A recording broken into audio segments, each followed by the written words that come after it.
Hello, welcome and welcome back. This is Jacob and today we are going to be continuing the Let's Play for Reverse 1999.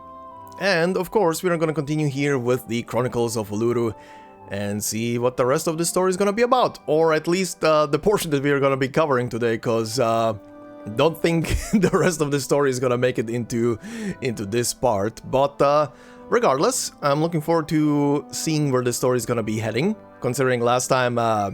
and I'm a bit sorry about that, but last time we ended up on quite the depresso espresso kind of scene with Willow there, and yeah, that was heavy.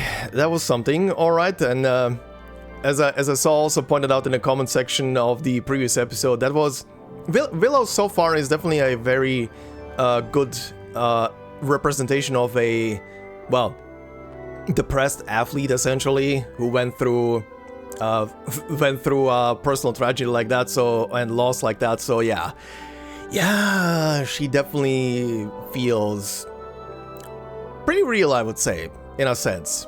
Quite hits for me personally. Also hits a bit quite home, considering I might have not had an athlete in the family who went through the loss of a body part, essentially, and had to, you know, go through depression and stuff.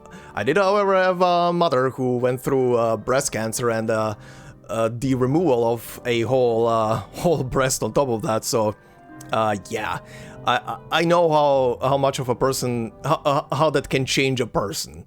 She did go through quite a lot for a year. There was definitely a huge change in the mood for at least the first year, but she caught herself. The thing that I can say is pretty much similar to me. She's a pretty headstrong person, so she caught herself very quickly back on her feet. So, and also very weirdly enough as well, her entire personality almost changed after that. Well, not fully, but in a sense of she was much more chipper, I guess would be a way to describe it, compared to the more rigidness of before. But yeah, anyway, pardon for the extra depression here at the beginning. Didn't mean to, but just wanted to bring it up that yeah, I do get where Willow is coming from with what she is representing in the story and stuff.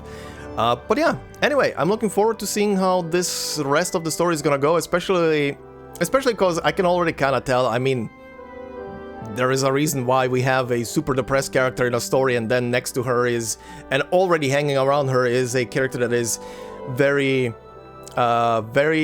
much still young, naive, and chipper, but curious about everything. I can kind of see where this is gonna go with these two, but regardless, I will be waiting to see the rest of the story, because I do expect quite a lot of stuff from these two. But yeah, anyway, before we continue, as always, and speaking of the comments on the previous one, to lighten the mood a tiny bit, Tanya Helian 3799 said, "To ferry is to cars what Vertin is to ships. An accident is bound to happen if those two ever get into those respective vehicles." Yeah, you're right. They maybe should consider swapping their transportation methods. Vertin to cars and to ferry to a ship. I don't know. Anyway, this event is so good. Seriously, I'm glad you're playing it. Yep, same thing here. Glad I'm finally with this Let's Play at a point where I can actually jump into these new stories and experience them while they're fresh and not have to wait for recollections. So yeah. And also, P.S. I'm surprised your Anjunala lasted as long as she did against the Gorgon. I didn't use her because that thing hits hard against beast characters. You should definitely try with Flutterpage once you build her. Yeah, I actually, during editing, it kind of crossed my mind that Anjo probably wasn't the best thing to put in there against the Gorgon. But I just wanted to see if it's gonna work. Was literally just blind trying to see how the thing is gonna last against just pretty much my hardest hitting characters at this point. I think the only other hard hitting character that I have is 6, and yeah, that's pretty much it.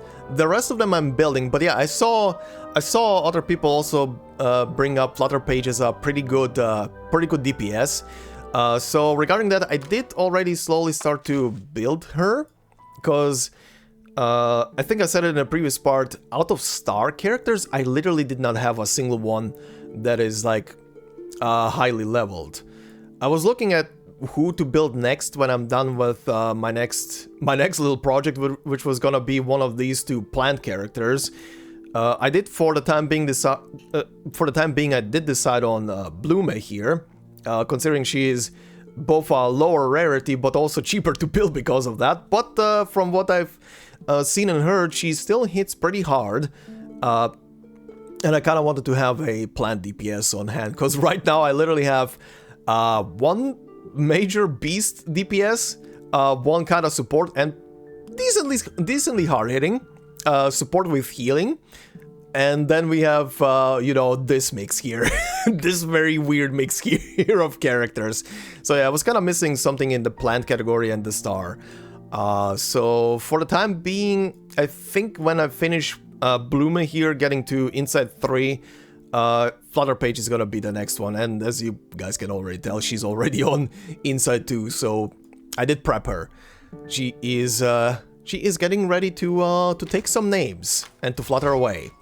Also, I clicked into the wrong thing. But yeah, anyway, that is the current prep. And yeah, at the end of today's episode, I will be including another little scissor reel against the next boss from the mains bulletin. So look forward to that. It's gonna be fun. But yeah, for the time being, let's head back into the story and see where we get to this time. You know, I don't think I've even read what the next title is after I finished Black Swan. That kind of depressed me so much I didn't even see that the next part is called Brunch. All right. Well, let's see what this is gonna be about, right? Brunch. This gap, fill it with tangible things like warm hugs and heartfelt embraces. Oh. Okay. Okay. Time to get wholesome.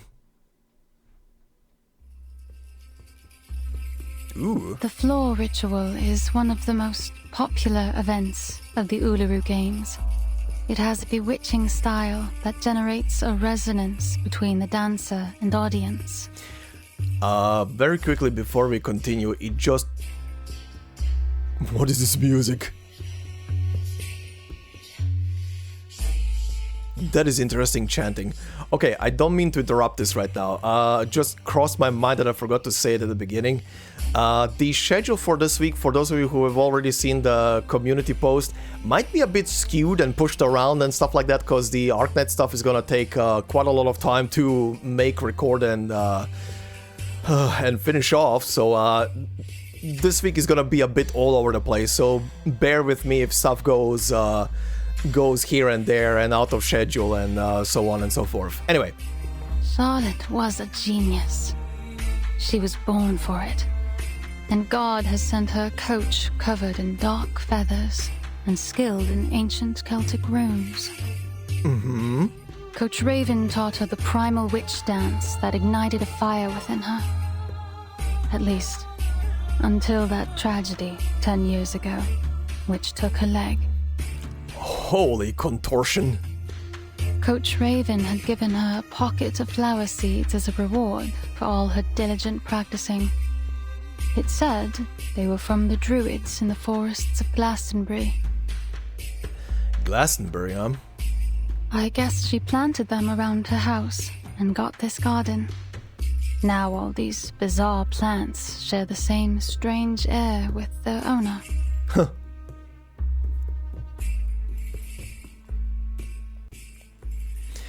The plants in the mansion's garden are all drooping toward the ground.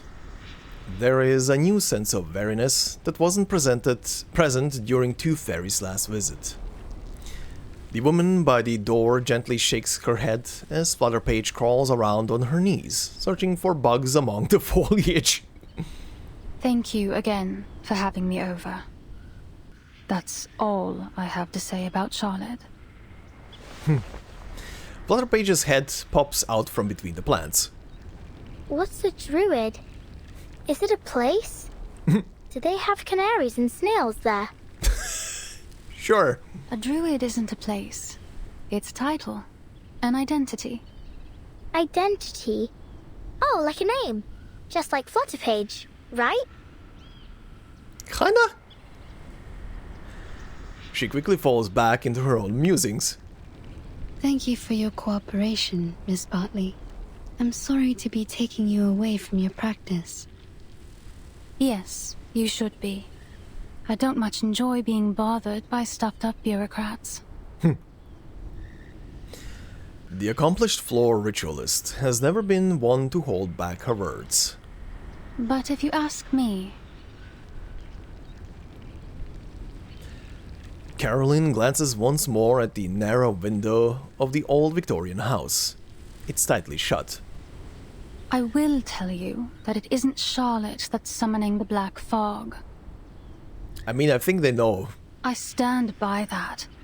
I swear it, on all my honor as an Uluru competitor. We're witches, but not in the traditional sense. We practice witchcraft to win medals instead of summoning devils. Also very funny because of her attire, she's basically a white witch. Everything is pretty much representing a white witch. We trust you at your word. It seems like that concludes our investigation into this fog hag. Thanks again, Miss Bartley. Miss Tooth Fairy, if you do want to thank me, mind doing me a favor? Tooth Fairy nods, but Caroline seems to have an unusual hesitation as she deliberates over her choice of words. In the end, she yields. Please do something. Anything to bring her out of this hole she's dug for herself. Don't worry, we're gonna toss Flutterpage at her. Whatever you do, break down her door, drag her out by her hair, even blow up that old mansion. Jesus. Just don't let her hide in her stupid house. She'll let you inside now. There's no longer any power preventing you. I can sense it. Huh. You know this place well. Have you visited her here before? Caroline bites her lip, holding back the words on the tip of her tongue. Then she walks away. I think Miss Bartley wants to come in with us. Maybe so, but she's made her choice. She doesn't want to join us inside. Tooth Fairy shakes the jar in her hand, not containing her usual tooth fairies, but filled with a collection of lanolin snails. Let's go, Flutterpage. Huh. We still have work to do. Whatever you say, Miss Witch Doctor. God damn it, Flutterpage. Witch Doctor. The two of them step cautiously into the garden, the soil compacting under their feet. There is nothing left to obstruct their path. They step around a few threatening-looking plants as they take the winding road to the creek oak door. Tooth Fairy goes to knock, but the door swings open the moment her knuckle hits its surface. The door isn't locked. Let's get inside. Damn, her defenses are really down now.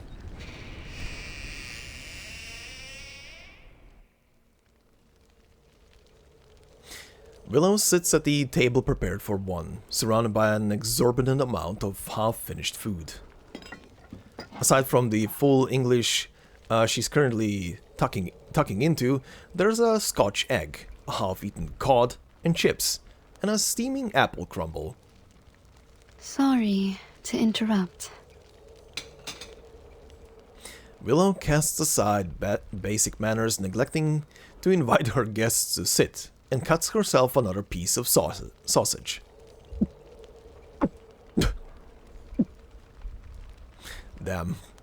Depression eating now, huh? Diets high in sugar and fatty oils may well lead to stomach illness, Miss O'Hagan. I don't think she's in a state to care about that. The munching sound. Can we not? She continues to eat her lavish brunch. I choose the name Tooth Fairy instead of my real name, Campbell. But did you choose to let people call you Willow? Or do you prefer the name Charlotte O'Hagan?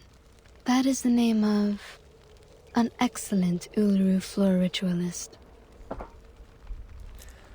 The crash of silverware interrupts her once more. Then Willow sweeps her arm across the table. The silver dishes clatter loudly as they fly to the floor. Tooth Fairy. Some kind of doctor, right? I think your prescription is a little fuzzy. I'm no athlete.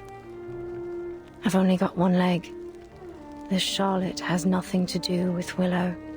Just like I've nothing to do with the Uluru Games. So far as I know, the Uluru Games do not exclude people with disabilities from full participation. Yeah, I was just literally thinking to myself... I don't historically know when people with disabilities have been also left to participate in like Olympic Games and stuff. That's a good question actually now. I don't know. To be sure, but only if you enjoy parading yourself around for embarrassment. I think I'll pass, thanks. No one should feel embarrassed by competing, least of all the competitors challenging themselves. That is the point of the Uluru spirit. Willow rises with great effort, furiously stomping the floor with her prosthesis in the process. Excuse me? I don't remember having asked you for a running commentary. Also, I saw one of you bring up something very interesting in the previous comment section, that Willow's English VA kinda resembles Willow here, like visually even speaking. So if I don't forget to do it, I'm gonna prop like a picture of I can't remember the name of her right now from the top of my head, but I'm gonna prop a picture here right next to her from that I saw on IMDb for the VA. They do kind of resemble each other. I'm sure you already know the answer in your heart. You have wisdom and experience. Who even invited you here? It's time you leave. Uh-oh. I'm here representing our mutual friend, Flutterpage. Where is she right now? At the mention of this name, Willow pauses and takes a step back. What for?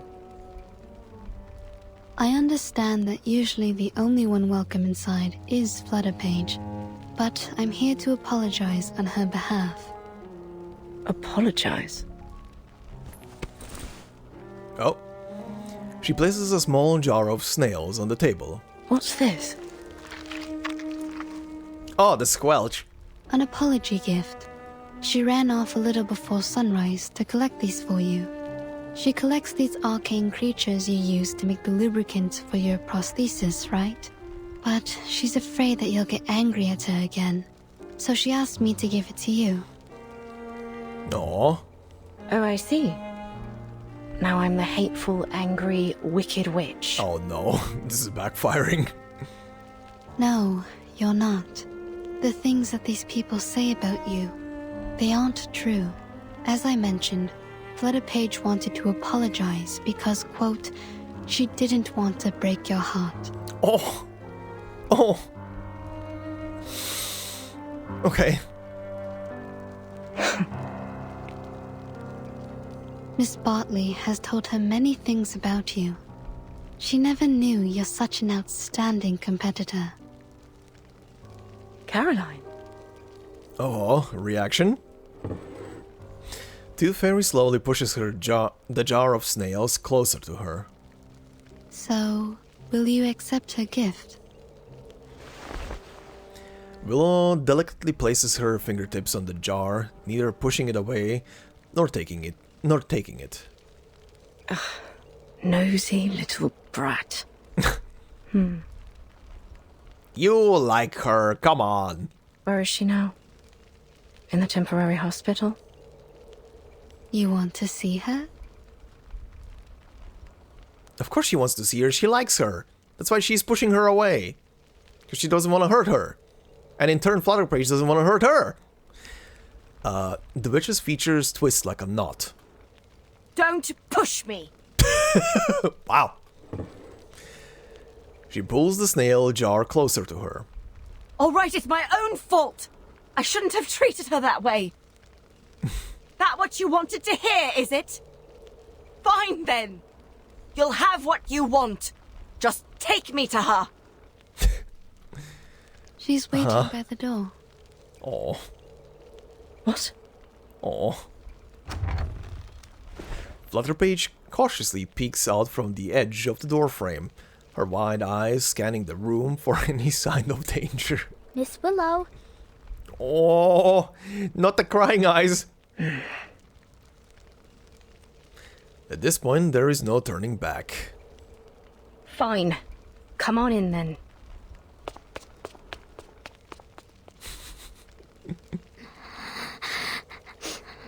Oh no, the baby's crying. Don't make the baby cry. Unable to deal with her emotions, tears will well up in Flutterpage's eyes once again. Stop your crying. Listen, I...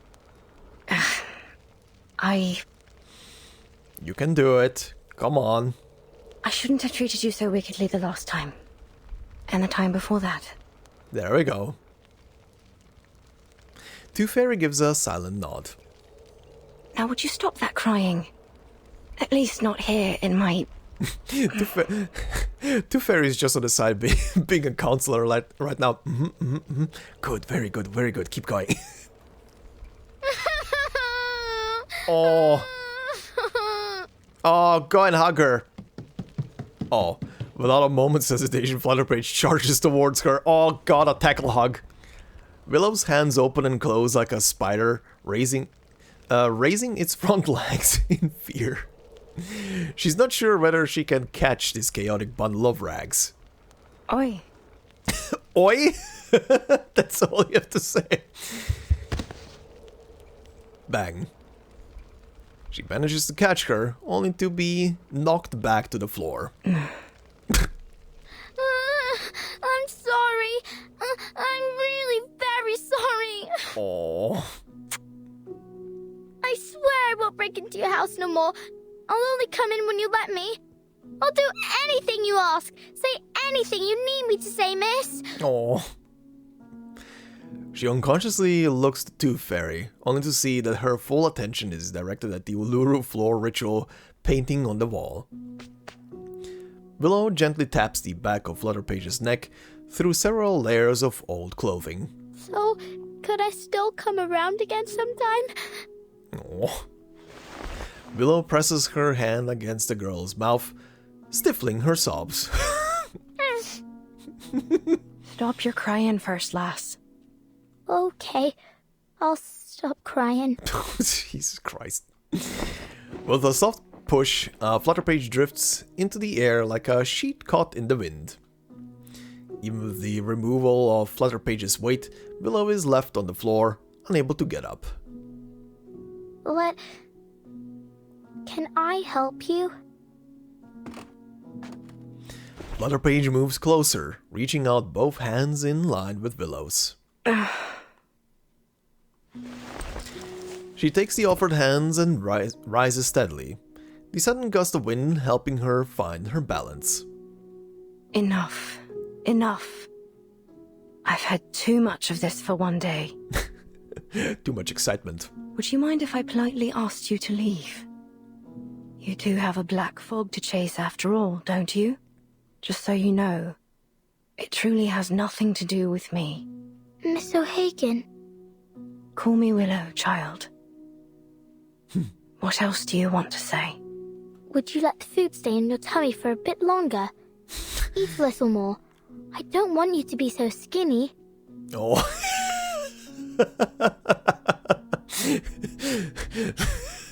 Who's the mom here? Oh. Willow pries Flutterpage's arm from around her waist, gently pushing her back. All right, now leave me be, please. Tooth Fairy takes Flutterpage's hand, and as they leave the room, the old house sinks back into silence. There is no sound save for the heavy ticking of the grandfather clock. She's seen too much of this embarrassing side of me.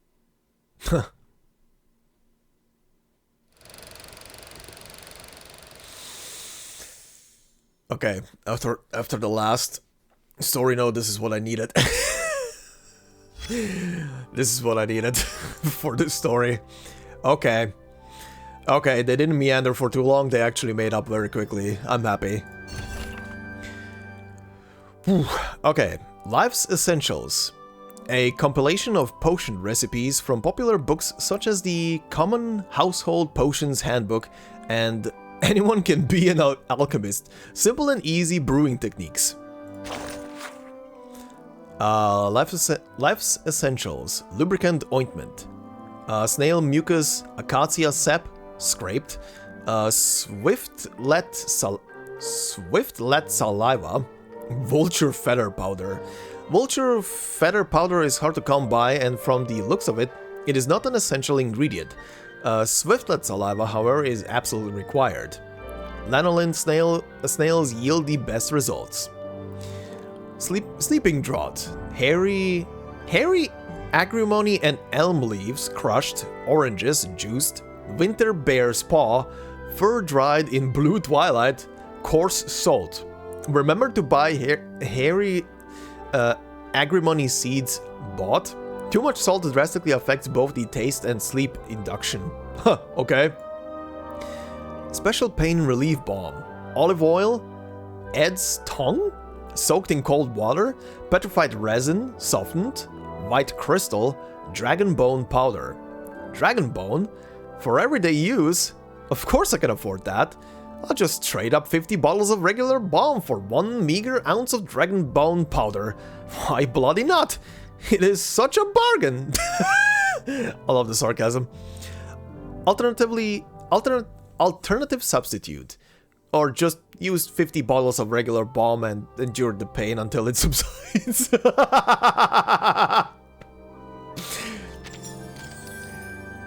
Yes, too expensive. Take something else. Raining fish. Alright, I see our two protags here. The two boys, the two men. What you need are sharp eyes to spot value, a touch of arcane skill, and a talking hat. Sounds reasonable.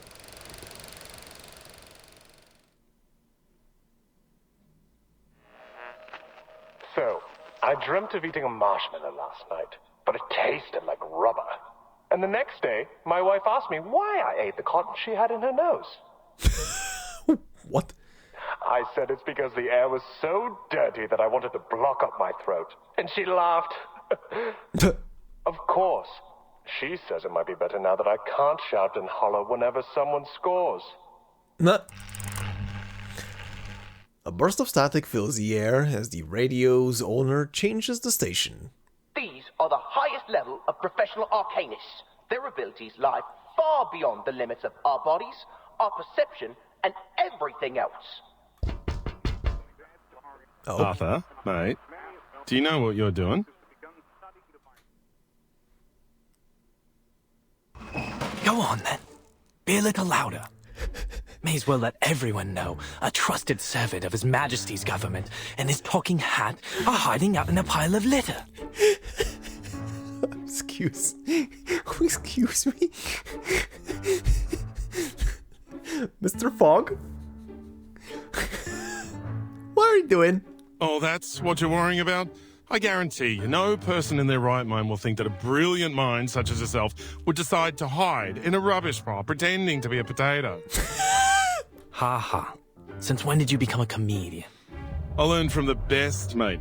Once I'm back in Oz, I hope to be awarded the title of Duke of Sydney Slapper. He needs to stop. The dad jokes need to stop. Also, once I'm back in Oz, haha. Nice. Not that anyone gives a toss about titles of nobility back home. We've got more important things to worry about in the Redlands down under. You know, Brimley, old chap, you don't have to be a duke to be above people. All you need is someone tall enough to wear you on his head. Bloody oath, mate.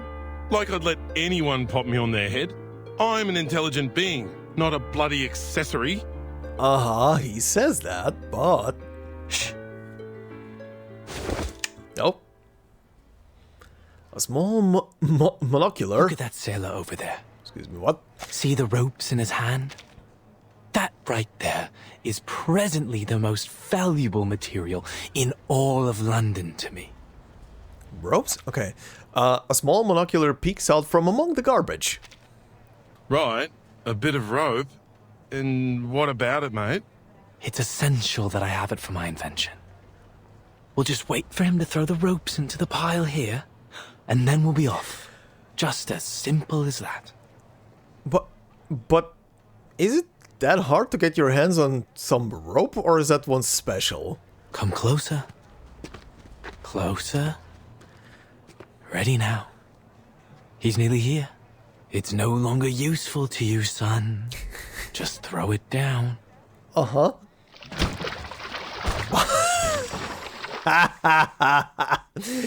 A bowl of freshly extracted fish guts is poured over him. You know, after the espresso double serving and then the wholesomeness at that point, it is nice to have shit like this right now.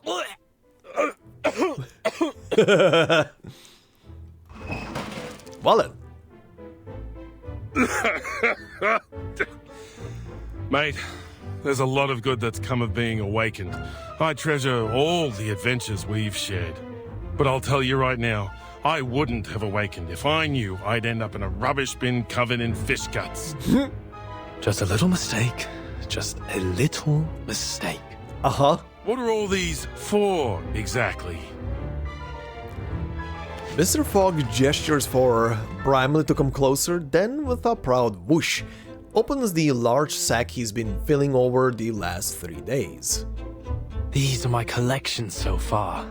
A klaxon, a watering can, a fishbowl, and... a chamber pot? Despite his lack of facial features, Mr. Fogg can sense Brimley's disdain. You've gone full bonkers, mate. You're the fog walker. Aren't you ashamed of hiding in rubbish, stealing old junk? It's not junk, old chap. Every piece here will be invaluable to our work. What are you doing with this stuff? Mr. Fogg's face hardens as he turns his gaze toward Brimley. Each one is a necessary component for my invention. Your invention? For... Ahoy, sailor! You over there, please wait! Mr. Fogg's attention is clearly still fixed on the sailor. Would you mind terribly leaving us those old ropes you've got there? Good lord, he's bound for the sanitarium at this rate.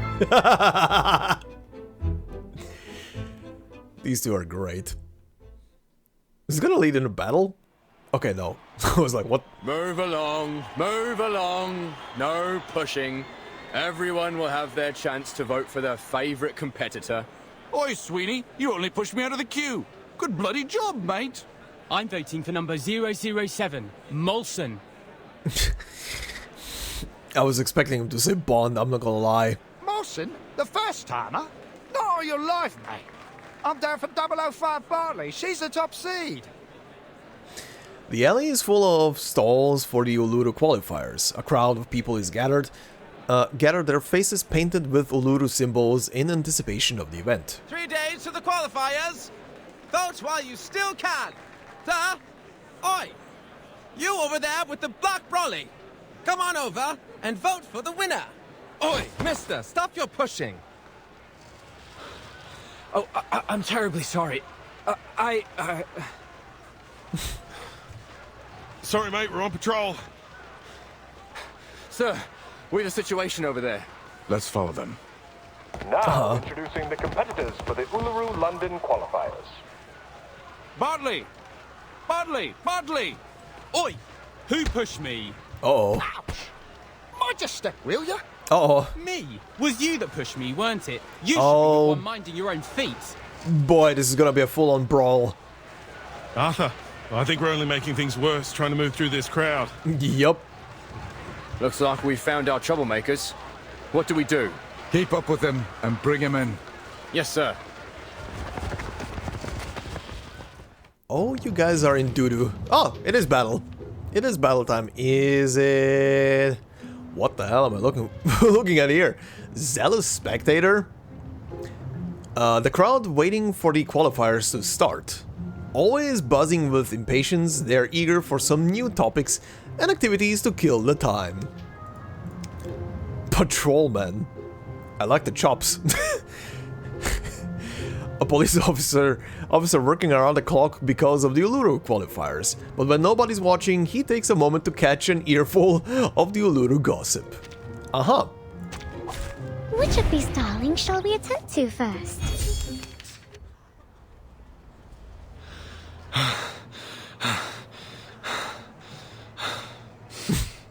You okay there? Do you even need to breathe? Arthur, next time, don't get me involved. I think I'm feeling sick. But he gave us the rope after all. Okay, now what the hell are you making with this stuff? Mr. Fogg grins as he looks at the small length of rope in his hand. Stop right there! Uh-oh. He turns his head, and there, standing behind him, are two constables. Seems you two rough sleepers are wanted in connection with a fight breaking out on Cross Street. I'll ask you to come quietly and cooperate. Mate, say something. Wonderful. Now I have everything I need for my experiment.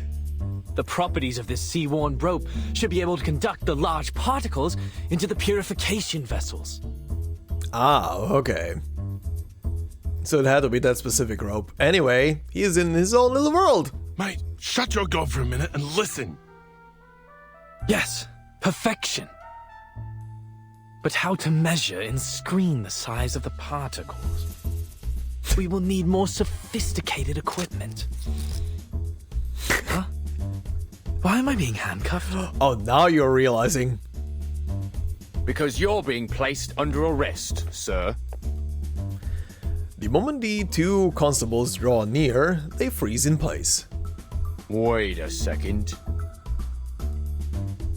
Their eyes widen. Mr. Fogg, is that you? Bloody hell! Are you seriously telling me you recognize Fogg before me? How many talking hats do you know? Terribly sorry, gentlemen. I might not have recognized you for all this fog, were it not for that iconic umbrella of yours. It was the umbrella. Oh, naturally. Just as I've somehow failed to recognize the two ignoramuses that tried to handcuff a hat. How would that even work? The shorter constable gives us a series of subtle eye signals to the other. We're sorry again, Mr. Fogwalker and Mr. Brimley. But we do need to ask you some questions. What with you running around, disturbing the peace, and nicking all these strange things you've got there? Oh, I didn't steal anything. This is all just rubbish, and it's for official business. I'm going to lift the fog from London. Okay. The two constables pause for a moment before their faces break into awkwardly sardonic smiles. I see. All just a terrible misunderstanding, then. Oh, he's absolutely believing him. Naturally, a bit of old rope, a car horn.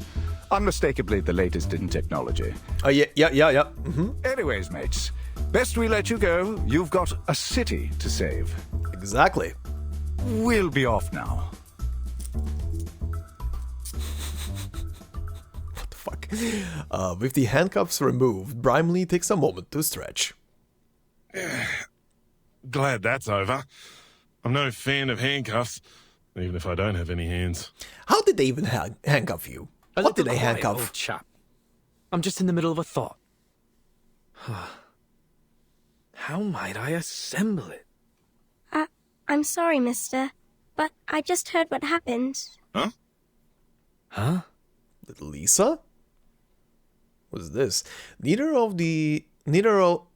one of them had noticed the little girl who had appeared before them. She looks only half as old as Flutterpage. Did you say lifting the fog, mister? Are you really going to get rid of the big, scary fog monster? She blinks, her eyes bright and sparkling as she stares at Mr. Fogg like a little goldfish in a tank. Will that mean you can cure my mummy? And bring back the blue sky? Brimley glances at Mr. Fogg. Right? When no one responds, the little girl grows anxious. And then we can still have the Uluru Games, right? Oh boy. Her eyes dart back and forth between Brimley and Mr. Fogg, looking for any trace of comfort.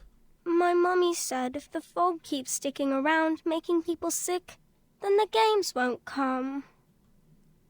A faint sob starts to creep into her voice. Mr. Fogg crouches down and shakes his sack of treasures, spreading them out on the ground. Mate, this really isn't the time or place. A klaxon, a probe, a spoon, and a spool of weathered rope. What am I looking at? Assembled like so. Perhaps using a large pot or a baby's bathtub. He furrows his brow, absorbed in the task at hand. The girl gets on her knees as she leans in to get a closer look. It will still need a touch of the miraculous. He gently blows into the base of the glass vessel. There's a crackling sound as a few sparks of light flash briefly the glass container. Before long, a tiny steady light is glowing within. Voila! Interesting. It's sucking up the fog. But where the hell is it going then? It's breathing. The machine hums as it draws in air, filters it, and releases it through the other side. Oh, okay. Yes. An air filter. The Uluru qualifiers will not just be fog-free, my little friend. They will be sunny. But I'll need some help.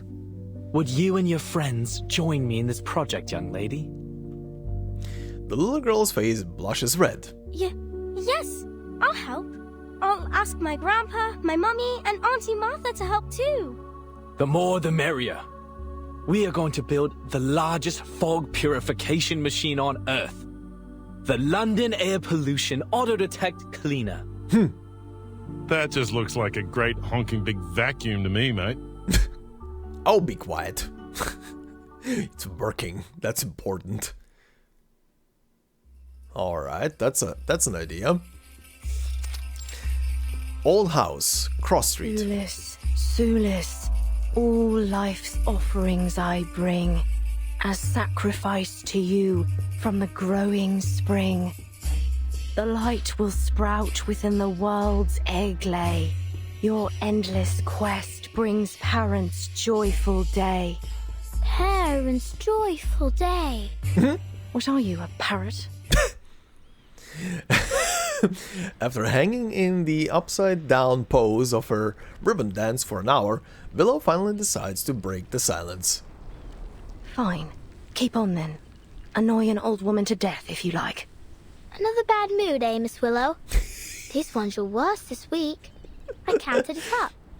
Every 32 hours, steady as a clock. You start scolding me, scolding the plants, the ants, even flowers. The ants? Okay, I get the plants, but the ants? I thought we'd agreed. No more peeking round my house without permission. Yeah, but you didn't kick me out, did you? And you gave me some rye bread and lemon jam. Don't quite know why you keep trying to act the big meanie, Miss Willow. I know you're a softie now, deep down. This child. Break her barriers down. Rip. The ribbon suspending Willow finally gives way, sending her quickly to the ground. She hits the floor with a heavy thud. Miss Willow! Ouch! It hurts. Why was that so in sync? Are you practicing for qualifiers? Oh? A distant voice reaches her. The corner of Willow's mouth twitches. Hello again, Miss Swan. Oh boy. A blonde woman stands on the other side of the garden fence, her face half covered by the curled stem of a carnivorous plant.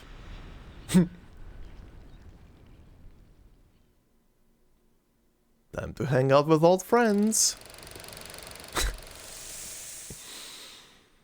Okay.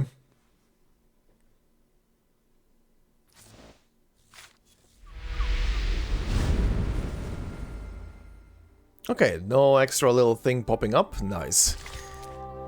Hesitation and challenge. Oh, Tooth Fairy, you have your work cut out for you, don't you? Dealing with all of this stuff. You can always count on someone to be there for you, waiting to support you. Oh, seeing her right now kind of sprung it back into my mind. I kind of already puzzled it together that this is taking place at some point before the main portion of the story and so on and so forth. But I did see you guys also bring it up in the comment section that this is like set before the main story and stuff like that. I kind of put it together not because of the year, quite honestly, but kind of because of what was said at the beginning of the previous part with Tooth Fairy meeting Madame Z back then and so on. But mostly also because Tooth Fairy is the protagonist of this story, which is, from at least my experience so far, a bit of a different approach, considering the side stories so far were either Vertin involved or Matilda involved in some sense. But yeah, anyway. Well, outside of the Rimmed Cup was its kind of its own thing. But yeah, anyway.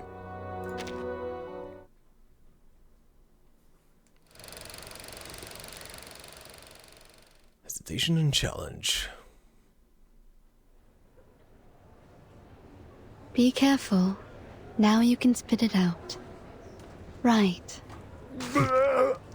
Ugh. Vomit plunges into a bucket. Tooth Fairy doesn't spare it a second thought. That's the 5th one today. I added a bit of powder into the candy to loosen up their phlegm.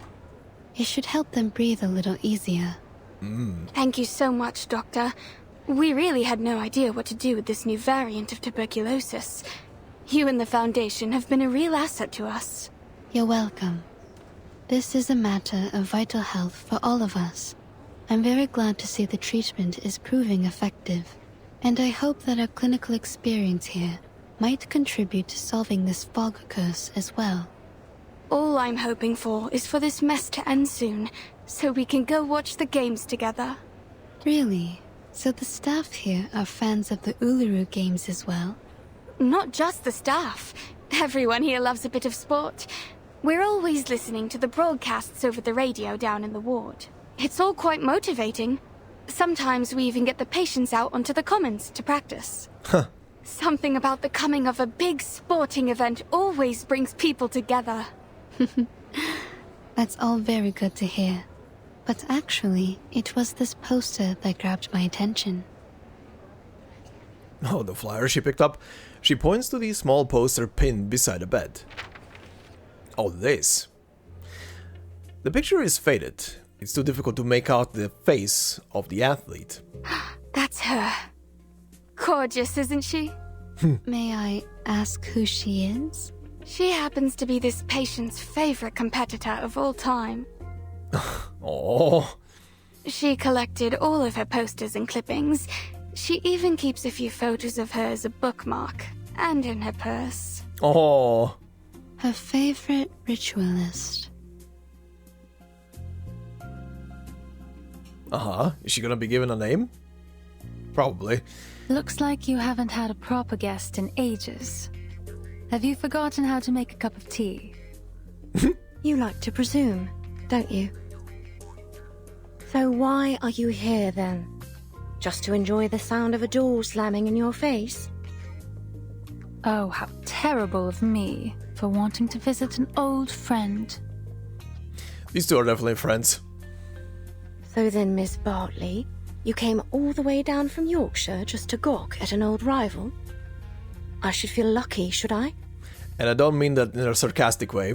Truth is, I don't care to chatter about with you. Not now, not ever.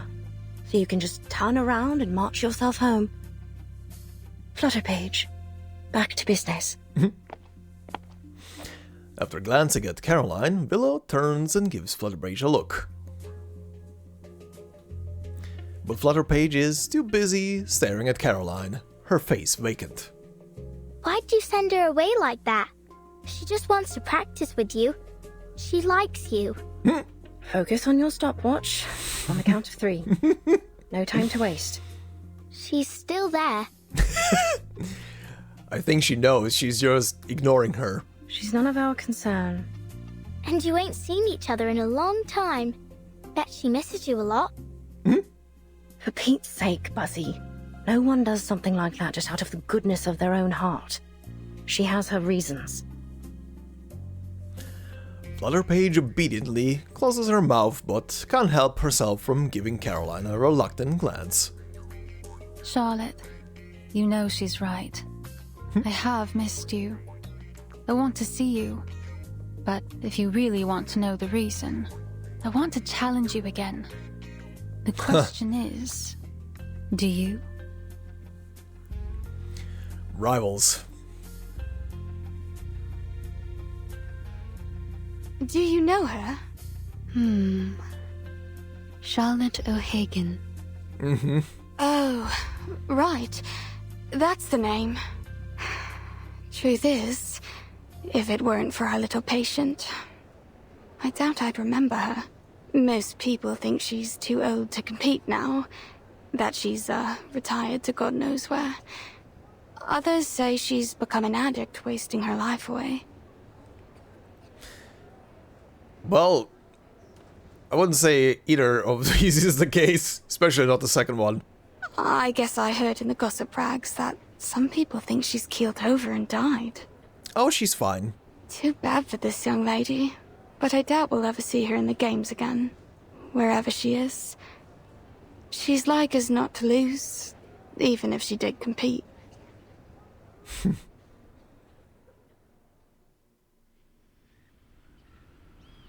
You just want to announce to the world you've beat me, eh? Think that'll be your fair challenge, do you? Perhaps you ought to find someone a little more your speed. Someone who's still in one piece. Again, Miss Bartley. Please turn around. I haven't any sort of tea you'd like. You have changed, haven't you, Charlotte? Oh. Ooh. This tune. After a brief moment of surprise, Caroline throws a ribbon at Willow. Oh, Caroline throw a ribbon at Willow, okay. The ribbon lashes fiercely, grazing the side of Willow's body before shooting past her. What the blazes are you doing? What? Oh? She yoinked the teacup. Caroline pulls the ribbon back toward her, the cup landing squarely in her hand. She stands there calmly, her eyes still on Willow. You just said you don't have any tea I'd like, but I think this one is just to my taste. Wow, Miss Willow, that ribbon is amazing. It can go from long to short in a second. A little toss of the ribbon to take control of an object at a distance of 10 meters. Catch an object after a turn. You did it. Well done. But your aesthetics were lazy. You're controlling the angle of your left shoulder, which is good, but it only means you're compensating for your poor stance. Oh? What then? Are you expecting me to say thank you? No need. Thank yourself for all that hard practice you must have done over all those years. You're almost good enough now. Almost. Almost? Keep the cup. Let's go back to our timing, Flutterpage. All right. Bye-bye, Miss Swan. Bye-bye. For a moment, Caroline stands there motionlessly, cup in hand.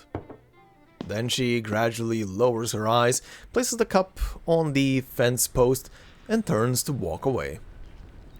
She has barely walked a few steps when Willow's voice reaches her from behind, not loud, but clear. Oh, by the by, the ribbon technique you just did. I know you learnt it from me. From my performance at the Beltane exhibition match. Am I right? Uh-huh. The tone of her voice makes it almost impossible to simply walk away. Excuse me? Uh-oh. Each and every move, you copied it from my routine, right down to the ribbon. What? The blush! Now, is this a positive blush or a bad blush? Miss Swan, your face is all red, like my daddy's face when he reads a funny joke in his punch books. Me? Learnt from you? Uh-huh. You were taunting me right in front of my face, with my own routine. The very innovator that made it. I suppose it was just an attempt to win my approval, was it? You really think that, don't you? But I'm afraid you're not different than when we last competed, Caroline. Aye, you're diligent. But you were never graceful enough. That's what holds you back from glory in floor ritual.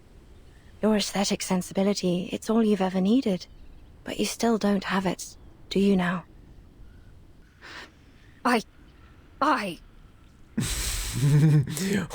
Holy.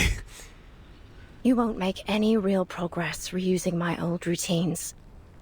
Not unless you find your own way to express your pneuma and your own signature. She has a point with that. Even if you copy something from someone else, you still need to find your own way to use it. Because it's another person's technique, not your own. Shame and regret slowly creep across Caroline's face as she struggles to contain her anger. Then, it bursts forth. You really are full of yourself, aren't you, Charlotte? Do you know how many titles I've won at the international tournaments?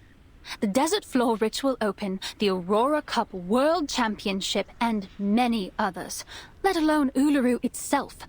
The name Caroline Bartley has long surpassed yours. I am the uncontested top seed in these games. The records of my skills, my own skills, are in the training manuals for new witches.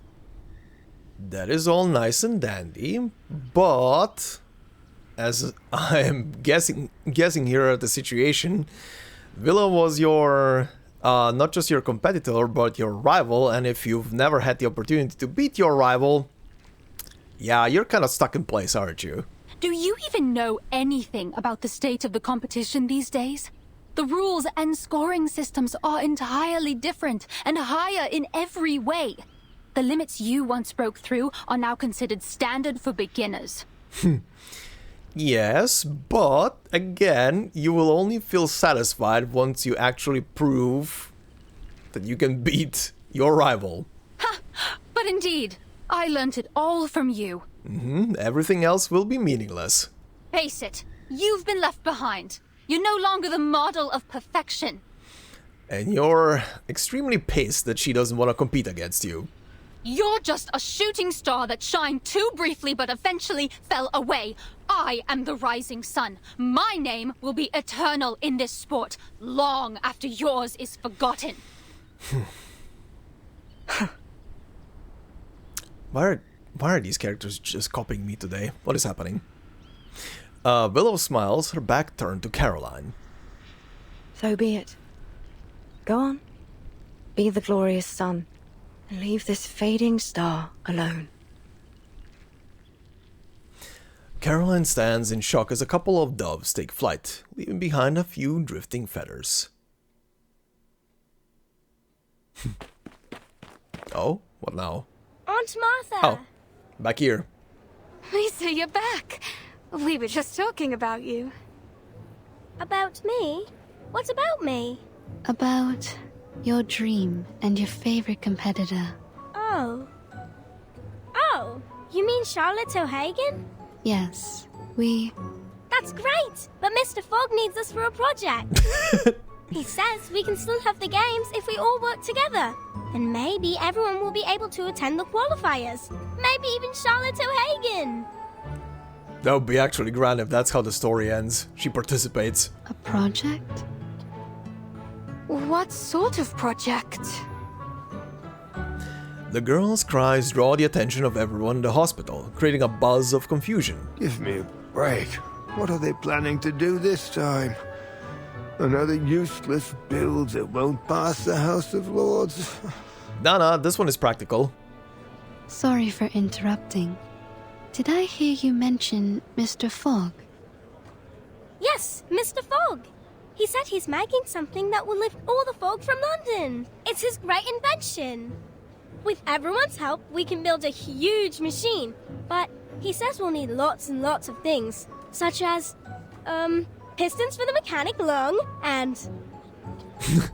Calm, steady footsteps grow nearer, and a large hand tussles the little girl's hair. I'll take it over from here. Thank you, Lisa. Mr. Fogg! Mr. Fogg? Alright, Fog Boy. Trying to make a Rube Goldberg machine? Maybe? X would be proud. Alright. Very interesting. I wonder if they're gonna actually make that thing. What do we have here? Bygone Days. An age-delicate newspaper, a remnant of the distant and worn past. Revisit the past. Oh jeez. Our Uluru Games cast spotlight. Exclusive interview. Meet the floor ritual prodigy, Charlotte O'Hagan, claiming my sunshine.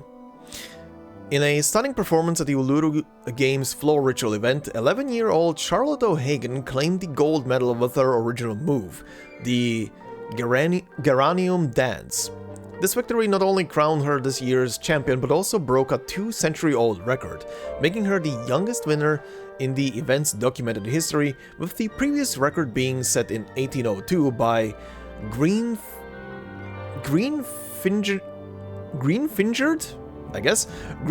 Anna, who was 13 at the time. The O'Hagan lineage is steeped in the traditions of ritualistic arcane skills. Charlotte's great-grandfather, Douglas O'Hagan, who famously once entered the Hidden Stone Gate at the Giant's Causeway and authored the Arcanist text The Gate of All Gates, Rituals of Unlocking and Summoning. Her grandmother, Elizabeth Baker O'Hagan, earned a bronze medal in the same floor ritual event back in 1866. Charlotte shared her thoughts and experiences in a post-competition interview. See page 4 for the full interview. Jesus. Okay, yeah, she comes from a very prestigious line, doesn't she? Alright, back to here. Dust-covered pearl. She has been silent for far too long. Okay. Progress?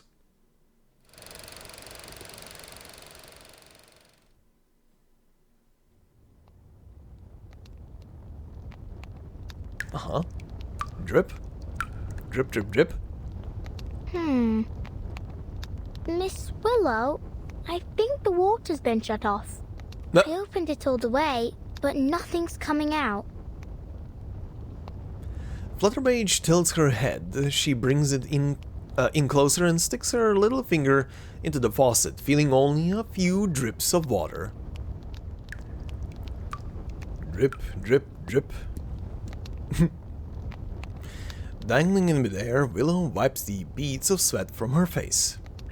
Go to the water resource office and ask the staff what's going on. If they're not there, they're probably at the gin barrel. I know you want me to leave, but how are you going to track the time and score without me? Drip, drip. With a heart that's pure and a body lean, to the hunt I go through forest green. No, they're using this song. Her wand unexpectedly slips from her left hand and plummets to the floor. Back. Pick it up and keep going, Charlotte. The movement's correct. First spin, then run the geranium over the shoulder, let it slide down the back, and as it falls to the ground, step on it to hop into the air. Then, Sulis, Sulis, all life's offerings I bring as sacrifice to you from the growing spring.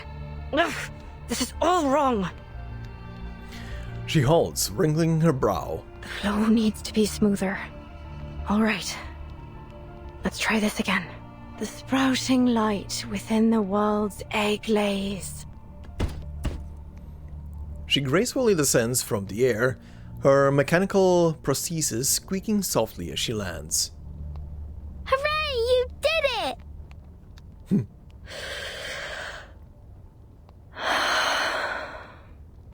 This element requires a 720-degree turn. Jeez. I haven't even made it to 600. Jesus. Oh. Once more from the beginning. Well, still, this is progress, I guess. More dripping. Your endless quest brings parents joyful days.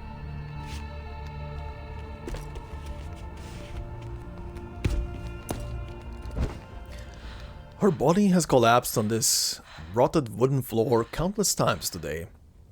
And with the setting sun, each fall feels heavier than the last.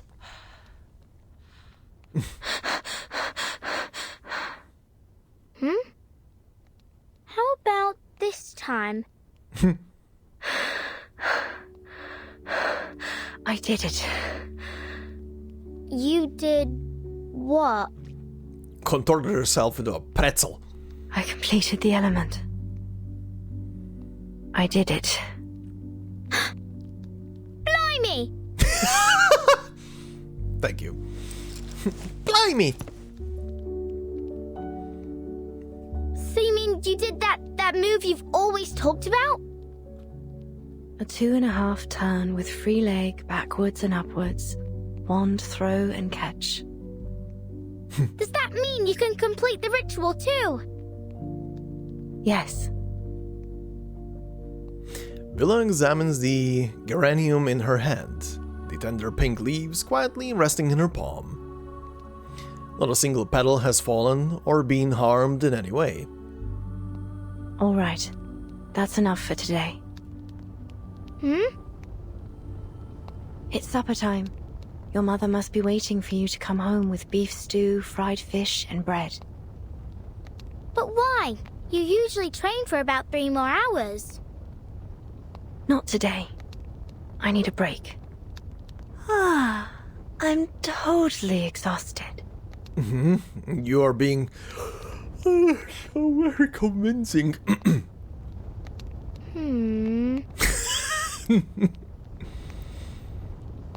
Flutterpage stays exactly where she is, showing no desire to move.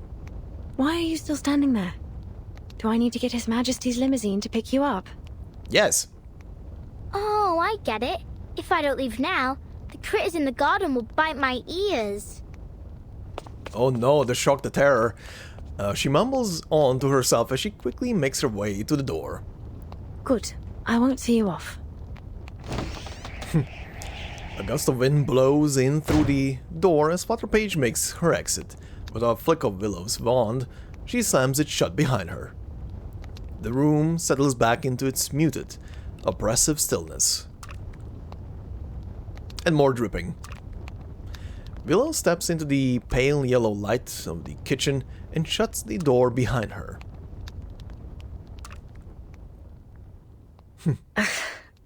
Bloody. You filthy little stain. Whoever gave you permission to stick to my cauldron? Huh? What now? Oh, this is an interesting use of this music now. Willow sits beside the sink, absorbing cleaning her cauldron.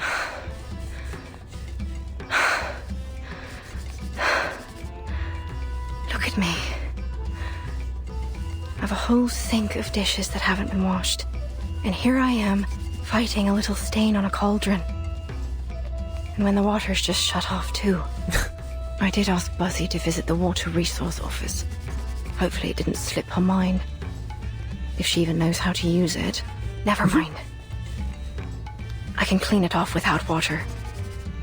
Uh-huh. Just keep scrubbing. What? What am I fighting? Stains? Oh my god, I'm fighting stains. What the hell? Goo on the loose? Useless goo. Okay. A failed product from brewing. Of the few things it can do, leaving the cauldron was probably the best choice. So it packed up all of its stuff and left, not even leaving a gooey stain behind. A potion ruined by the wrong timing. The crucible didn't just end up with a useless goo. It's also got a stubborn streak from the brewing. No matter what people do, it just won't let go of that goo on the bottom. Aha. Embrace rather than resist. But that is... That's I guess what happens to Flubber if he consumes drugs.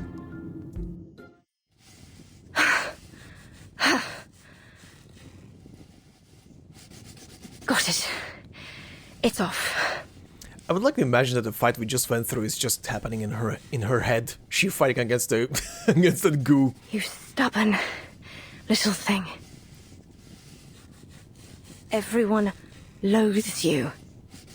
Avoids you like the plague. You're just a pathetic little stain clinging to what you can. Oh boy. Mm-hmm. Do you have no shame? To sully the sacred floor with your artificial leg. Yup, here we go again. So what if you finish the element? It won't bring back your leg. Without it, you're no different from a clown. How could you possibly compete again? You're not qualified. My dear, you're more than qualified. No. I'm not. She's responding back to me now? What is happening? All the money I spent on this leg. All the efforts I made to finish the ritual. They're utterly pointless. When was the last time I ate dessert? Or even a chip, for that matter. Year after year, I've trained harder than the last to make up for my leg. But what's the point? She flings the scrubbing brush into the cauldron, and her heavy breathing gradually slows down. Forget it. Everything will be all right. Just give up. Stop thinking about it. Stop hoping. Don't look back or ahead. Just look at the cauldron. Beneath the dim light, Willow raises her now sparkling clean cauldron to eye level. See how clean it is now? Stop clinging to places where you don't belong. The world is perfect without you. Oh boy. The rusted faucet suddenly sputters out a blast of water. It splashes across the counter, startling Willow. Willow leaps back with the reflexes of a true athlete. Her gaze quickly falls on the piece of paper on the table. No! She dashes forward, snatching the paper away from the raging spray of water. Huh. It's the registration form for the Uluru London qualifiers. Yep.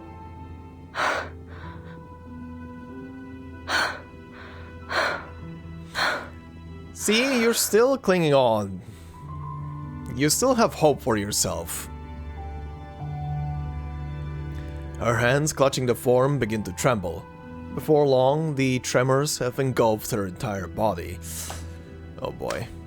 Still intact. Mm-hmm.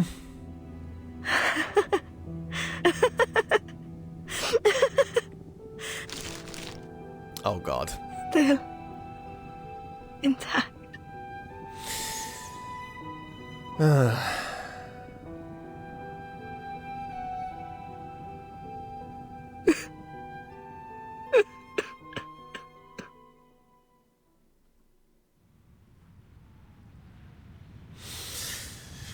Oh boy.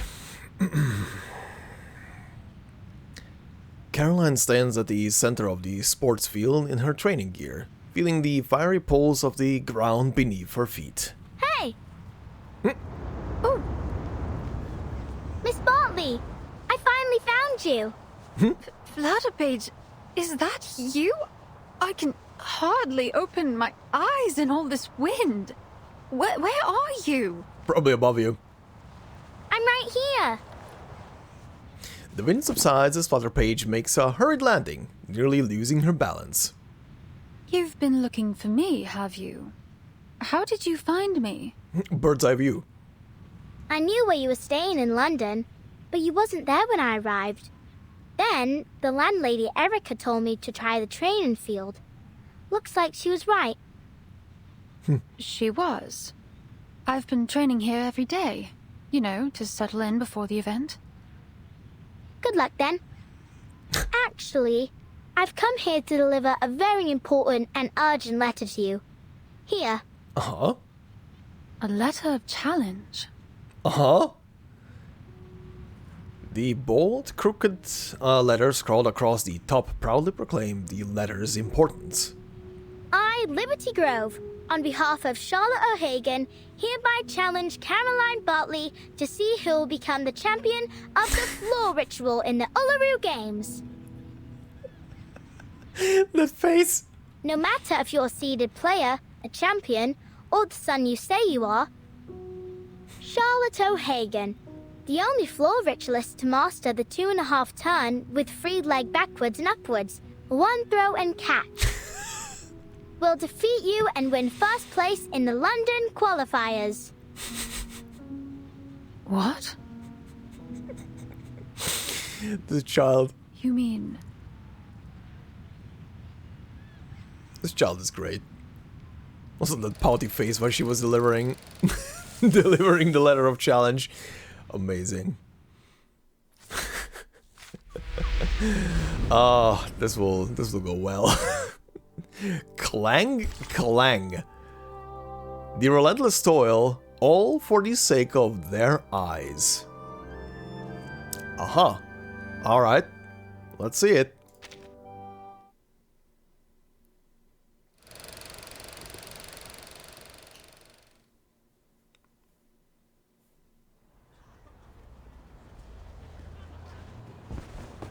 Out of the way! Out of the way! I found the perfect component for Mr. Fogg's machine! Oh god, it's Freddy. The boy darts through the bustling alley, slipping between the hats in the smog, and landing among the crowd at the corner of the square. Also, this smog is getting a bit nuttier. There are stink lines going upwards now, and more particles. The machine, about half the size of a person, is at the center of everyone's attention. The crowd members whisper to each other in excited tones. This allows us to analyze the composition of the atmosphere. The composition is toxic. He lifts his head above the crowd, his voice cutting through the chatter. If the color of the filter paper meets that of the pollution stamp, it will determine that the air is polluted and start working automatically. There really is a lot of shit in the air right now. Let me show you. Heads turn as the crowd stares intently at the measuring tool in Mr. Fogg's hands. Excuse me! Oi! Mr. Fogg, look! I found a glass stopper! It's the one you were looking for, right? Stopper in hand, Freddy eagerly pushes through the crowd toward Mr. Fogg. Oh, you found it. Yes, that's exactly what I need.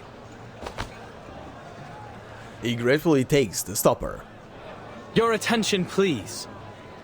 This glass stopper is one of the core components of this machine, which can harness the power of the sun to purify the air. Of course, this is only one component of many. Oh, solar powered. Interesting. Are you done talking? We've given you everything you need. Where's our purification machine? Quite right. We need to see the purification machine. Discontent and suspicion start to surface among the crowd. No need to worry, folks. Believe me, there is no one who wants this purification machine to work more than I. So, I've been doing some experiments. Arthur! Mate! Here! Mr. Fogg looks across the crowd, his eyes bright with intent, prompting the crowd to part a path along the line of his gaze. Brimley, 2 fairy, and 3 dockworkers appear at the end of the path. They're hauling a cart carrying a heavy machine. Forgive me for not helping move it. I'm afraid I'm handless and horseless. I can't do a thing. What the bloody hell is that? Some kind of mechanical freak? Not to worry, Brimley. Now, folks, take a look at this. Thanks to your generous donations, my experiments on smog removal have finally come to fruition. I'm gonna place a bet on the fact that the smog machine that he's making will absorb so much of the atmosphere that through some kind of arcane bullshittery it will turn into the final boss for this side story. Introducing the London Air Pollution Auto-Detecting Purifier Mark II. A high-power, multi-functional air cleaning machine. Well, this looks interesting. The current model can only operate for 3 hours at a time. But I'll continue to improve its performance before the qualifiers begin.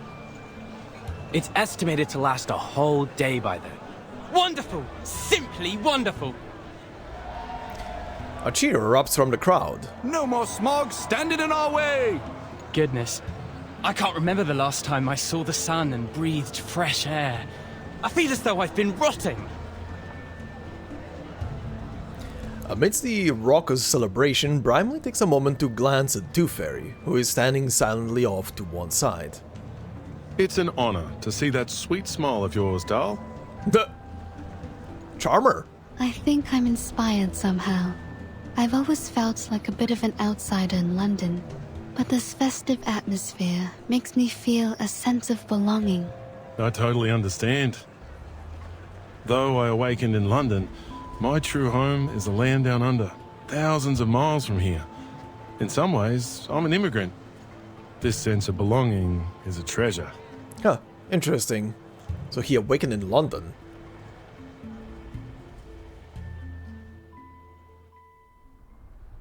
Oh, hi. Inside the sleepy car, the radio broadcasts a variety of live updates. Yes. As an East London resident, my chest swelled with pride when I learned that the Uluru Qualifiers would be held here. I couldn't wait to see what would happen. That's your Bless ninth sneeze since we got here. Don't blame me. I didn't even want to come. The Uluru Committee ignored my application to stay at the Australian headquarters. They couldn't find anyone willing to come to London with all this smog in the air. Oh, these guys are from Australia, okay. They didn't have much choice either, mate. The Foundation's been preparing for the qualifiers in London for ages. We'll suffer huge financial losses if it's cancelled. Someone has to make the trip to decide whether we should cut our losses or continue to throw money at it. You must have done something to be the lucky one who has to do the job. Oh? What? Okay, that sounds not good. The car screeches to a halt as a group of sooty critters scurry by the front bumper. As the shuffling subsides, the engine revs up again. I do apologize. These little monsters are all over the streets these days. Uh-huh. He sounds so calm. You'd think he was just talking about stray cats. You have to admire the stoicism of the Brits, especially in the face of all this. Honestly, this environment's totally unsuitable for any kind of outdoor activity. The Foundation member says nothing, quietly jotting something down in a notebook. Hey, what are you doing? Making note of the crash that almost happened. These records will be used to decide if the qualifier should be cancelled. Someone has to be the doer, since we already have a whiner on the team, eh? Nah. With a sidelong glance at the scenery beyond the window, the man under the mask exhales softly. Look at all the decorations and posters. So much preparation for an event that won't even be held. I'm surprised they even want to hold the qualifiers, given the situation. A gentle silence fills the car. Its clarity as soft and blurred as the yellowish smog outside. Anyway, let's make it quick and get this job over with. Let me see. We need 2 things. Evidence that proves the environment isn't suitable for holding the qualifiers, and the profiles of all the participating athletes. Then we can go home. Next, the changes made to Cross Street. Let's see what the local community has done to prepare for the upcoming event. The driver reaches a trembling hand to the radio and quietly turns the volume knob to its minimum. On the busy street, a crowd gathers around Mr. Fogg and his purification machine. After some further iteration, its performance has greatly improved. Beside the device, the sign originally reading London Air Pollution Auto Detection Purifier Mark II now reads Mark III, thanks to a single additional brush stroke. 3, 2, 1. Start! It pushes the red button on the machine. The contraption, pieced together from household goods, has a glass container housing a solid metal mechanical lung purifier. It comes to life with a deep rumble. Bit by bit, the yellow smog hanging in the air is inhaled by its gaping vent. Jesus. Eyes wide with wonder, the people watch as the world around them gradually turns clearer. Well, the screen is definitely clearer. Wow! Look, Dad! Are those clouds in the sky? They're so white and fluffy. Yeah, so fresh. I've never felt anything like it. Hey, I can even see Keaton's store 50 yards from here. Hello! See, Keaton's waving back! A wave of joy ripples through the crowd as they erupt into excited conversation. Teferi watches Mr. Fogg. He's staring upward. There is no celebration from him, only a quiet contemplation. The first week is for planning, the second for execution, and the last for delivery and paperwork. Looks like you've completed the tasks as scheduled. Are you relieved? Mr. Fogg stands there, still staring at the blue sky above. Miss Tooth Fairy. The sun is so golden and warm. Aww. Don't mind him. He's all over the place after working non-stop for the last few weeks. He's just trying to say he's happy, that's all. What about you? How do you feel? Me? The ranger's soul inside me has always wanted to gallop beneath the blazing sun. Yahoo! Brimley charges forward, gliding merrily above the heads of those around him. Teferi watches with a gentle smile. Then something catches the corner of her eye. Uh-oh. A critter? Uh-oh. No. Is that the black fog? Uh-huh. What's it doing here? Guided by the trace of arcane energy, she takes a few steps over to the corner. A faint shadowy haze momentarily clouds her vision, vanishing just as suddenly as it came. I thought the black fog was a result of the increased density of regular smog in the air, but it seems I was wrong. There is something else there. Mr. Fogg's machine has cleaned up the smog around us, but the black fog's still here, and it's getting thicker. How curious. It's getting pissed. At least now, without the smog covering its trail, I can sense its movements more clearly. Haha. Following her keen sense, Teferi silently slips into a narrow alleyway. Her nostrils sting as she enters the trail of the black fog.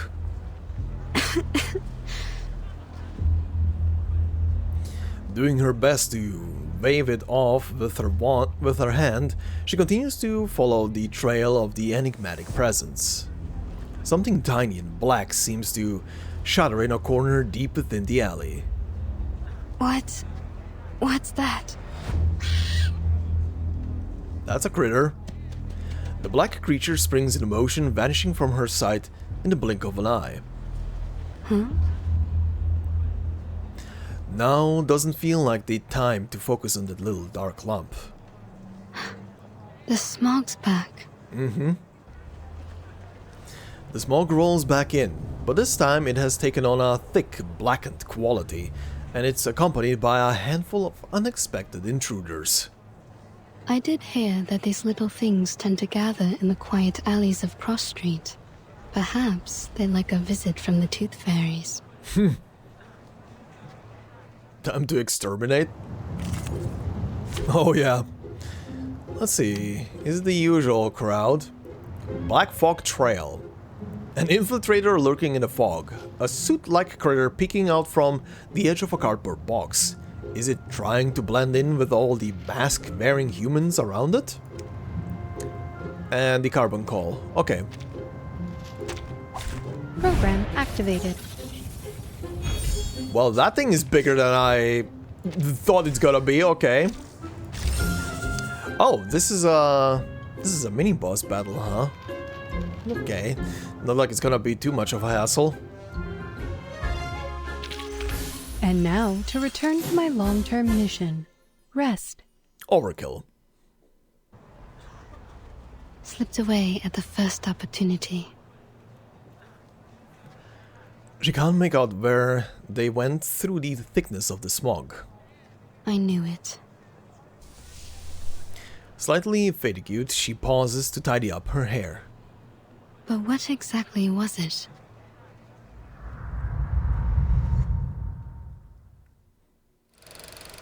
Ominous. Okay. Yeah, there's gonna be some big critter at the end of this thing. And I will not even be surprised if that thing really, like I said, combines itself with the machine. Research log. In the name of London, the current Fogwalker has put forth great effort. Records show sacrifices of sleep, numerous attempts at amateur arcane skill enchantment, and a few rather ungentlemanly words. London Air Pollution Auto-Detect Cleaner Research Notes. Improved suction device, third test. Unsuccessful again. Not surprising. A mere cleaning device cannot possibly hope to replace the role of the Fogwalker lineage.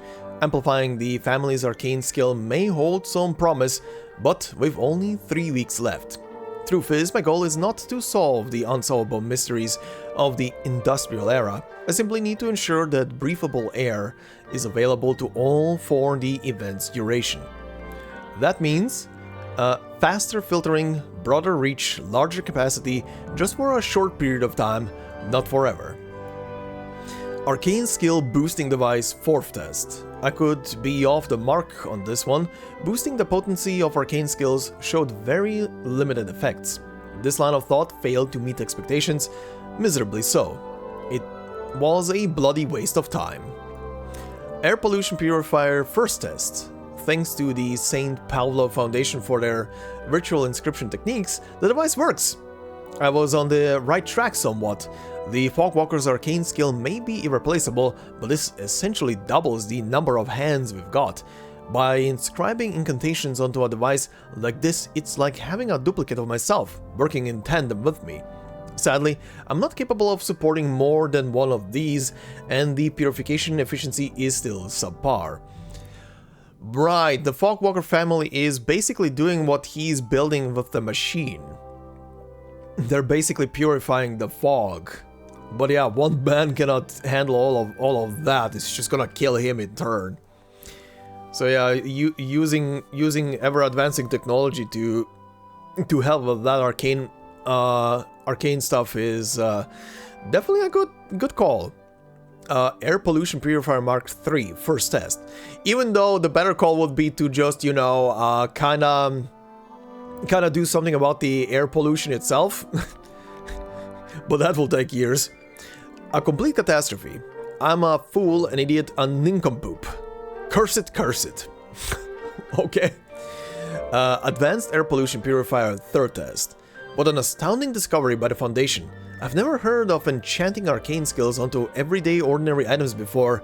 Their developments in this era are revolutionary. Though I lack the expertise to perform true enchantment, following their instructions to combine specific tools has improved my arcane skills integration into the device, and by integrating components of human technology, I've achieved success. I shall name this creation the London Air Pollution Auto-Detecting Purifier. Auto-Detect Cleaner Mark III 7th test. Phenomenal! Maintaining the purification output puts an extraordinary strain on me, but at least it is sustainable for several hours. I pray that tomorrow's demonstration goes off without a hitch. Okay, bud. Old wood. Okay, back to these two. Quick, get out there before the cakes sell out. Huh? Is Flutterpage finally gonna drag her out of the house properly?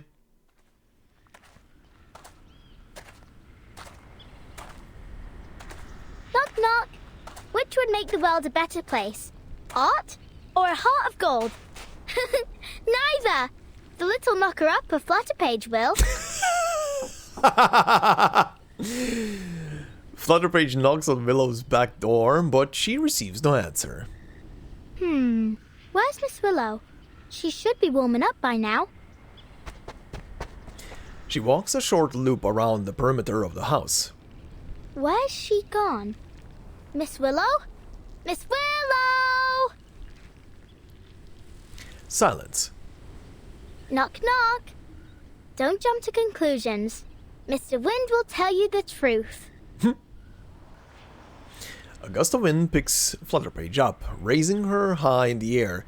She sways as she glides in through an open window. Okay. Knock knock. I'll open all the windows and doors, and all the treasure chests too. Miss Willow? Miss Willow? Miss Willow? What are you doing over there? Oh no, what's going on? In a dark corner, Willow stands silently before a peculiar object. She senses Flutterpage but doesn't turn her head. You're early. Why am I not surprised? You're about as patient as a dog waiting for his dinner. I thought you'd start practicing as soon as you woke up. What are you doing in this corner? Willow softly rests her hand upon the item before her. Come take a look at this. I wonder if it still works. Uh-huh.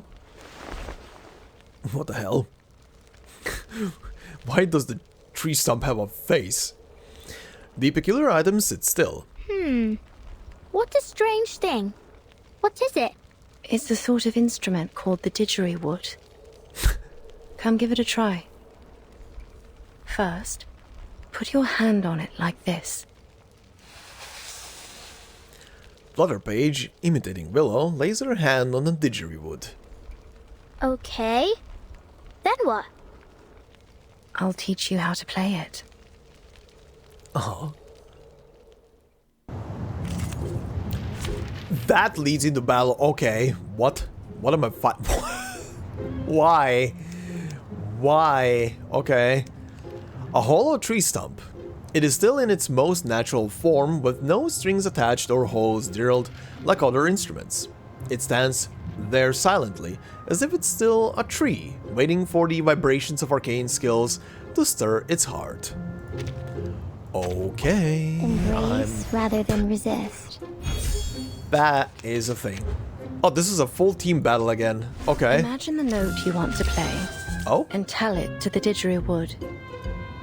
Uh-huh. Okay. Fa. No. Use your arcane skill. Not to use your words, but to harmonize with it. Oh, they have numbers. Observe it, comprehend it, and then you can control it. Okay, I'm gonna guess I need to start from the lower one. All damage taken is fixed at 1. Dies when being attacked by a rank 1 incantation. Okay. Okay. So, can I... Can't really right now, can I? Okay, well, first. Perfectly understood. Second. Right. Third? Charging. Do have a little faith in me, Master. This'll help. Flee, mortal! Aim and shoot. Okay. Oh, the follow-up? Okay. It made a sound. Did you hear that? Let me show you how it's done. Okay, that's interesting. The follow-up killed it. It counted as a 2-star, I guess? Anyway. Hit you with that. Hit you with that. And you with that. Beam through. Break it. Are they both gonna die? Oh, one died. Yep, they are dying from that. Huh, that's interesting. It's time to say goodbye. Don't miss me, really. I'll be back. Oh god. It's beautiful. Like raindrops pattering on tree leaves. Willow gently puts Flutterpage's hand aside before resting her own hand on it again. Why's it gone quiet all of a sudden? It's broken. Huh. What? I didn't break it. Did I? No. It's been broken for a long time. Well, judging by the look of it, it must be old. It's got mildew all over. This instrument is crucial to every floor ritualist. You see, we're not just dancers, but music makers, using our arcane skills to play the didgeridoo while we dance. Don't worry, Miss Willow. I know broken things ain't always easy to fix, but we can start with the easy part. Why don't we wipe off the dust first? Flutterpage picks up a loose piece of paper and moves to wipe the dust from the didgeridoo. Huh? Is this the athlete registration form for the qualifiers? Oh. Uh-huh. Oh. The girl blinks, her hair jutting out in every direction. She pauses for a moment as she slowly reads the paper. And look, you ain't submitted it. Why not?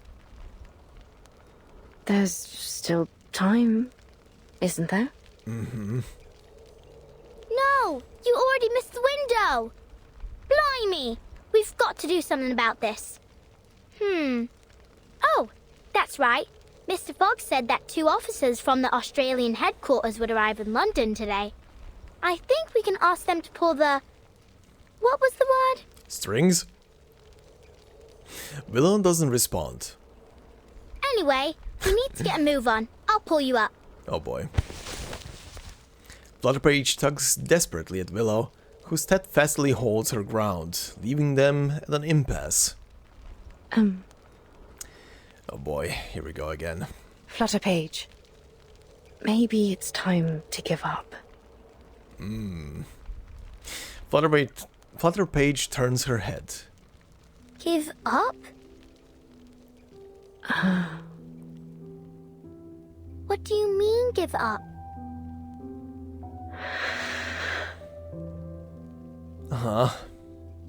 I don't understand. Oh no, the crying eyes. Ain't this the Uluru Games we've been talking about for ages?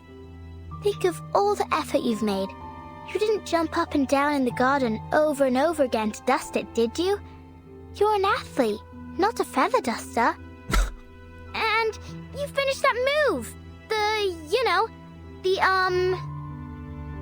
The 2.5 turn with free leg backwards and upwards, wand throw and catch. Yeah, that one! Rolls off the tongue so easily. See? How can you just give up? Oh, please. Don't look at me like that. Yes, I've always dreamt of completing this element. No one knows better than I how much this means to me. Then why are you... I don't want to talk about it. Willow lowers her head. You should leave. I need to see what I can do to fix the didgeridoo. Don't forget to close the door behind you. Flutterpage stands frozen, staring at Willow for what feels like forever, before pouting angrily and crouching down, her arms firmly crossed. I ain't leaving! I'm angry! Oh no. Unsure of what to say, Willow lets the moment hang awkwardly in the air. Beneath the painting of the Irish countryside, one stands and the other squats, the grandfather clock marking each passing second with its steady tick. Eventually, Willow lightly taps Flutterpage on the head with her finger. Don't be upset. It's not that serious. Flutterpage continues to stare at the floor, shaking her head forcefully. I talked to Miss Bartley yesterday. You didn't? She did. Flutterpage stands up. Yeah, I challenged her on your behalf with a letter. Oh no. Oh no, this'll go over well. She only visited me so she could show off all the titles she's won. She's not the first to come just to laugh in my face. That's not what she was doing, but I know where you're coming from right now. That ain't true. Tell her. Caroline was happy when she got the letter. What? That Bing. She was really looking forward to competing against you. She told me why too. She said you were the most talented and hard-working player she'd ever seen, and that it took all her effort just to keep you in her sight, let alone catch up with you. Did she say that, or are you interpreting for her? I swear, this child is just stoking the flames in a good way. Because you're different. The one true master of the art. If there were only one gold medal in the history of the floor ritual, it'd be meant for you. Those were her exact words. Uh-huh. She wrestles with her memories, yet the emotional pull of the past remains palpable. I only chose to become a floor ritualist because I had a talent for it. I wanted to win. Oh, hey. So I practiced and practiced, paying little attention to anything else. My family, my friends, my life. None of it mattered more than victory. To me, there was no reward more alluring than the euphoria of winning. But whenever I looked back at my past glories, I felt no happiness or excitement. Instead, I'd replay every moment in my mind. Every lost point, every imperfect movement, and think about how close I was to failure. So I pursued the next victory even more fervently. I thought, next time, I won't lose a single point. Next time, I'll be perfect. That was what was running through my mind when I was crowned champion of the Beltane. But there was no next time. That was my last competition.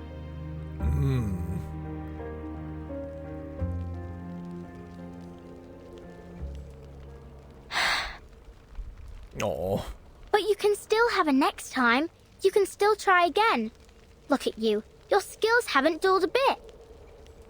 What's the point? I've pushed away everyone I wanted to honor with my victories. I've strayed too far from home. Not to mention... She casts a silent glance at her leg.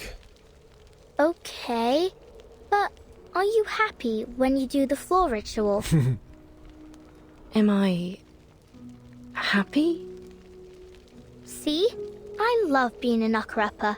Every morning, I get to see all kinds of sleeping positions. Some people cuddle, others curl up in a ball, and some ain't even in bed at all.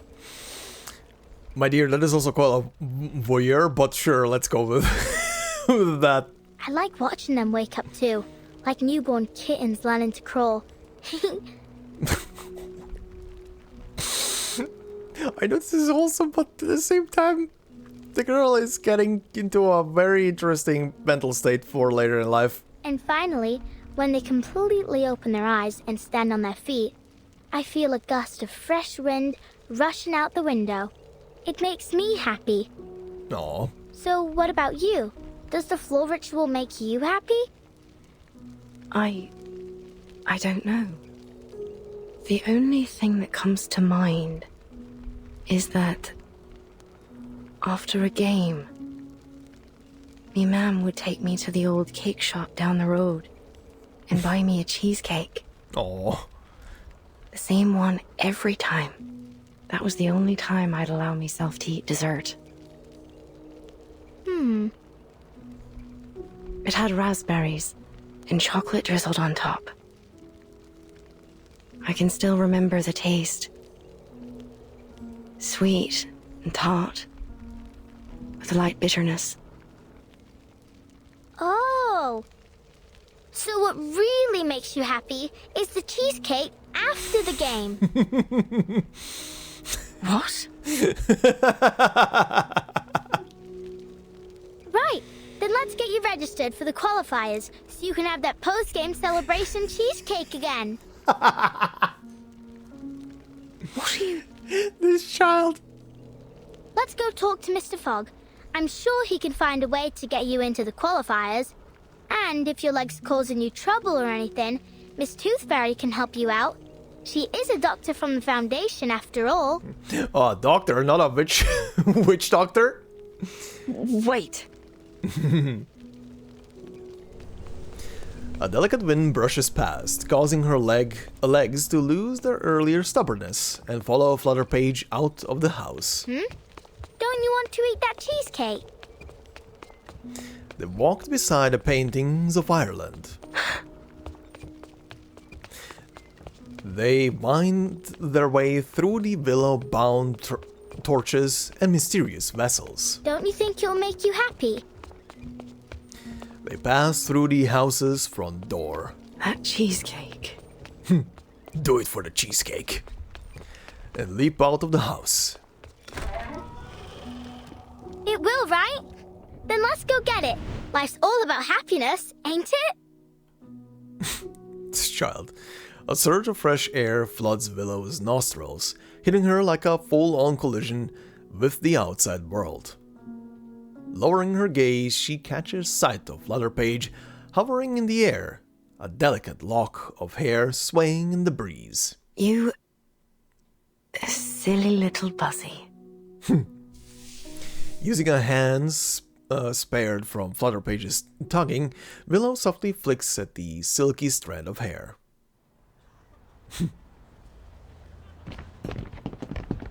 Why is everyone leaving the stadium? Uh-oh. Flutterpage is still tugging Willow in the direction of the venue, but there seem to be more and more despondent people going in the other direction. Oi, where are you all going? Home. Home? Why? Mr. Fogg's holding the ribbon cutting ceremony for his machine in the stadium. Why ain't you going there? It ain't happening.